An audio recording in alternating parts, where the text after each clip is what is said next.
আজকে এই সুন্দর পায়ের সালোয়ার ডিজাইনটা আপনাদের সাথে শেয়ার করছি। তো পরপর কিন্তু আমরা অনেকগুলোই সালোয়ারের ডিজাইন দেখেছি। আজকের এই ডিজাইনটি খুব ভিন্ন ধরনের ভাবে আপনাদের সাথে শেয়ার করছি। এখানে আমরা যেভাবে অ্যাপ্লিক ডিজাইনটি করে তো ওইভাবে আমরা অ্যাপ্লিক ডিজাইনের যে সালোয়ারগুলো সেগুলো করছি না, একটু ভিন্ন মাত্রায় নিয়েছি। আর এখানে সালোয়ারের যে পায়ের লুজ ফিটিংয়ের অংশ রেখেছি আমরা 7 ইঞ্চি, আর লং পাশে রেখেছি নিচের কাপড়টা 8 ইঞ্চি, 4 ইঞ্চি নিচ্ছে আমরা পাশে। এখানে 3x3 আমরা কাপড় কাটিং করে নিয়েছি, তারপর এটাকে ভাঁজ করে ত্রিভুজ আকারে শেপ দিয়ে নিয়েছি, মানে ত্রিভুজ আকার শেপে দিয়ে নিয়েছি। এখন আমি এই কর্নার যে ত্রিভুজ আকারের কাপড়গুলো, তো সেগুলো একটার পর একটা এভাবে কিন্তু জয়েনিং করে নিব। জয়েনিং করার ক্ষেত্রে অবশ্যই খেয়াল রাখবেন যাতে এটার উপর থেকে একটার উপরে আরেকটা থাকে, না হলে পরবর্তীতে এই সেলাইয়ের উপর থেকে যখন আরেকটি করে আপনি কাপড় রাখতে যাবেন তো সেক্ষেত্রে কিন্তু সমস্যা হবে।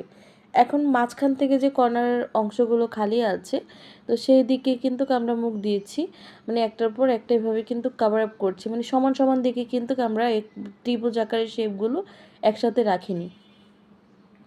এখানে আমি 1 ইঞ্চি মাপের একটি কাপড় কাটিং করে নিয়েছি।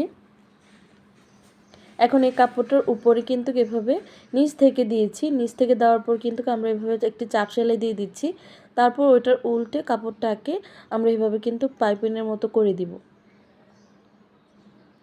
এটা পাইপিংয়ের মতো করার পর কিন্তু ব্যাক সাইডে কোনো সুতা বের হয়ে যাবে না এবং এক্সট্রা কাপড়ের লেয়ার বের হবে না।